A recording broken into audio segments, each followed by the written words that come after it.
aspirated. So I kind of want to just, if I have that choice, as long as baby has 0 complications and 0 abnormalities, I would want to do that. I would want to. I know what to look for. I've given birth to 2 babies now. I know what's exact. I know to look for bleeding. I know to look for a gush of fluid, like a really big gush, or something really abnormal, like a lot of discharge, like running down your leg type of thing. I know what to look for in that case. The contractions, I know what they feel like versus I didn't have the epidural up until I think I was there towards the end of the Pitocin being at its highest. And I know exactly what those fuckers feel like now. So I know what I'm looking for whenever I'm feeling something like that. I know that there's other signs of being in labor, other than your water breaking and contractions. There's a lot to it on that end. You're gonna feel like you can't sleep. Your contractions will be so heavy you can't sleep through them. I know what to look for, which is gonna be helpful. My body is still healthy beyond my liver and my hernia. The fatty liver, whether I get pregnant again or not, it's not gonna make it worse as long as I'm eating healthy and as long as I'm not eating a bunch of sugar and a lot of fatty food and things like that, which pregnancy, unfortunately, you get a lot of cravings that can lead to that. But I know to not always give in to that. And if I feel like I'm craving something else, to kind of deter it away to something else. Because sometimes pregnancy cravings has a lot to do with anemia,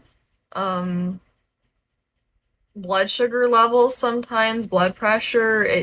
Sometimes it has something to do with that. Your body's missing something and it's needing something. Like craving something sweet a lot could be an indicator that you need more vitamins, like fruits. Craving something savory you may need vegetables in your system, or protein. Protein could be causing a savory craving. There's a lot to it. There's a lot to it.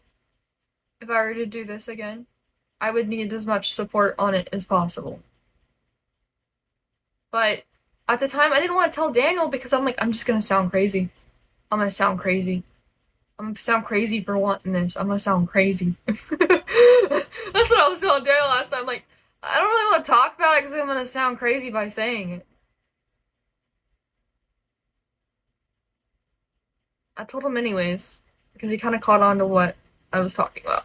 So I was like, shit. Well, then I just told him my concerns and just voicing my opinion.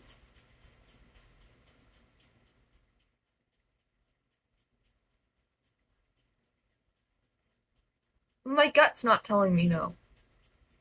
My gut doesn't feel any bad thing towards it, if that makes sense. Like I would know not to do something if I felt logically that it wasn't a good idea. I wouldn't do it. I wouldn't do it.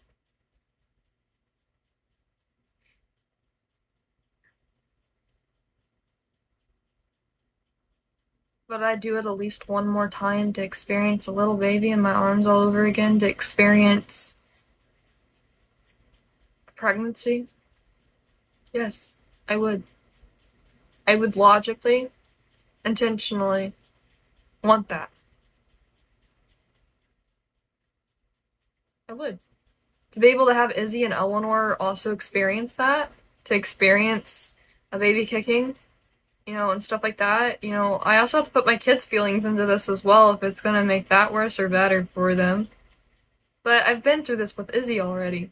Eleanor, it wouldn't be much different. She'd be Izzy's age. It wouldn't be much different as in just she'd be a little old enough to kind of understand what's going on. That there's another baby being cared for, but I can also bring a baby doll out and show her what a baby doll is at that age. I can get her prepared. I had to do that with Izzy. I can do that with Eleanor. By the time Eleanor is here after playing with that baby doll around a lot with Izzy, she was okay with her. She liked her. She was kind of curious, wanted to kind of poke her eyes, but other than that, she was really gentle with Eleanor, which is because I've taught her to be gentle around babies. So she picked up on, we gotta be gentle with babies. Well, she won't be alone in this because Izzy will have Eleanor and Eleanor will help Izzy whenever she goes through this. So It's not like it's gonna put a lot of mental strain on them, on the girls that I have now. It's not gonna like do something crazy to them in a sense.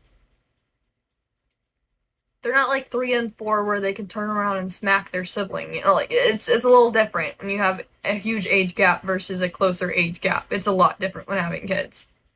When it comes to just like the general like the mental wrap with it, it's different. Um, but no, I'm not making a decision right this minute. I'm not making like this like, but I'm making sure this is actually how I feel about this situation and not just.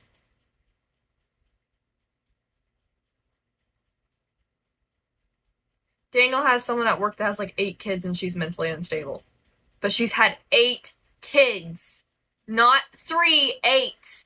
I looked at Daniel, I'm like, that's a huge difference, man. No wonder why. 8 kids?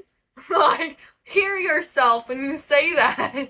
Like, I'm like, I don't know how she does that, but I told him, I'm like, we only have 2.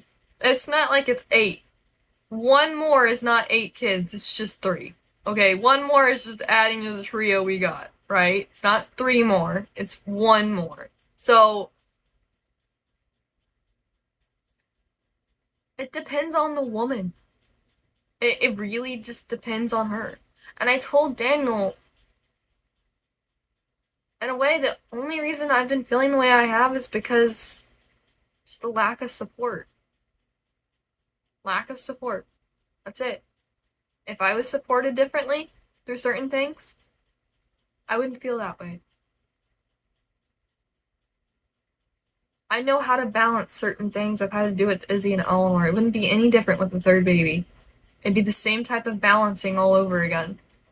Which isn't bad, but you can prepare yourself for that. You can prepare yourself that throughout a pregnancy. You can be prepared how you're going to do certain things afterwards, and talking about that throughout that pregnancy or before you get pregnant is smart too. How would you go about certain things? Well, nice thing is, OB's in the same town as my best friend.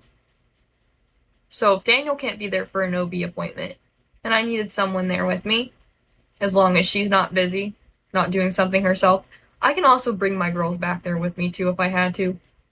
Like, if I had to generally just bring them back with me, I'd be able to, because they'd both be walking and I just have to hold their hands at that point. But, you know, it would work. It'd still work. Well, yeah, I got cats. Logically, Daniel would have to clean out the litter box once the cats are inside, so he'd be responsible for that. But the dogs, they'll need to be let out. He'd have to let out the dogs. Because that would be too much. Eventually, it would be too much. Like, right now, it'd be okay. Like, if I got pregnant within the next month, it would still be okay to let out the dogs. But when I start getting heavily pregnant, it won't work. He would have to do that then, because that's too much strain on my body to sit there and have to have a dog pulling me like that. So, but there is still a way that we could organize this. Organize it, and if he wants to talk about organizing it first before we make the decision, that's okay too. He has a little bit of time to talk about that. And we have a little bit of time to organize that if we wanted to. I just told him though, it's if we want to. If we don't both want this, we can't do it. And that's just, one of those things. It's can't do it if we don't both want it. I know Daniel wants to focus on how to be a better parent towards the kids he already has. That's why we're taking parenting classes, because it's going to help him understand what he needs to do differently for them. I know, I hear you. I heard you from back there. I'm going to take care of you. Don't worry. They won't be on bottles anymore. Eleanor won't be on bottles. They're not going to be in the same age group they are now, so the stress is going to look different. Like, just the dynamic on that is going to look different. And both me and Daniel know that. But we also need to know what it's like for other people that have also done the same thing with having another so soon like that. We need to also know what it's like for them. Yes, I would have to leave a 4 or 5 month old with somebody for about a week whenever me and him go on a honeymoon, but I'll probably need it more anyways. By then, I would need it more. But it could still work. It's not like it's a fresh newborn, It's not like that baby would be on this. pretty close to almost starting. I could always leave my breast milk behind. I could have a plan for something like that, you know? It would still work. Like, I can leave a couple of freezer bags of breast milk and stuff like that. The baby's strictly breastfeeding, you know, I can still make it work. Most people go back to work by then anyways, so it wouldn't be any different.